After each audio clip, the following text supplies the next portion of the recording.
The percentage of US adults who are getting news online or from social media has grown in recent years, while TV and print newspaper use has declined.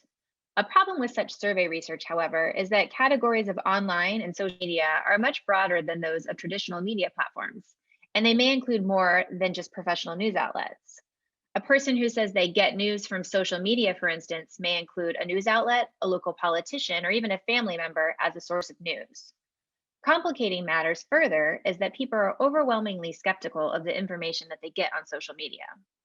In its annual Trust Barometer report, global communications firm Edelman found that while trust in some institutions had gone up a bit in 2020, there's a widening gap in levels of trust between what they call an informed public and the general population. They had defined an informed public as people with a higher education and a greater income and older in age. So, assuming we're communicating messages to a broader audience, we need to understand the differences between these populations. A summer 2020 Gallup poll also found that some institutions had seen a bump in trust in the past year. Institutions enjoying higher levels of trust include small business, the military, medical system, and the police. On the other end of the spectrum is the criminal justice system, mass media, business, and Congress. Of course, levels of trust will vary across demographic factors like race and ethnicity, income, and education. When it comes to the media, the Edelman Trust Report found that people worldwide had low levels of trust related to how news is reliably reported. They found that people were generally distrustful of how the media were objective in covering certain events and the information quality of the news that they consumed. But at least in the US, people are more likely to blame news outlets or the media at large for unfair coverage than they are individual reporters. Much like we see in government and other institutions, there's a general or sort of existential sense that the institution is not trustworthy, credible, or fair, but that people employed in these institutions generally are. So there's room for individual information providers to make headway with audiences when they engage directly with them. Earlier in 2020, in the midst of the COVID-19 pandemic, the Pew Research Center found that more Americans think journalists are doing their job providing important and accurate information, though those numbers differ pretty greatly across political parties. Democrats are more likely to trust information coming from traditional media.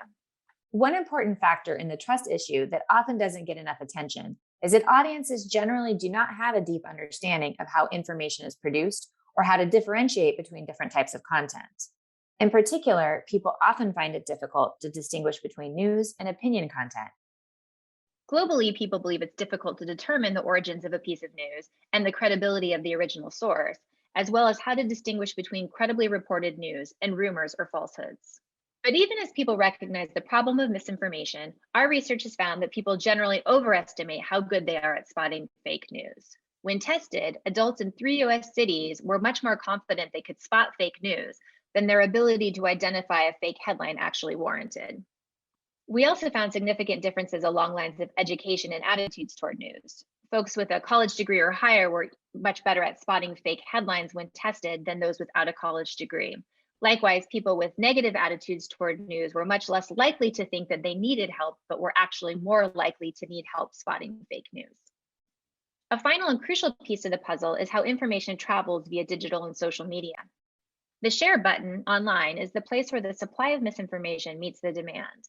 As individuals, we have great power to amplify information, both reliable and unreliable, in our social networks. And as we've learned from Spider-Man, with great power comes great responsibility. I love this graphic from misinformation expert First Draft called the Trumpet of Amplification. It illustrates nicely how misinformation can be amplified by unwilling actors, including those who know and want to do better.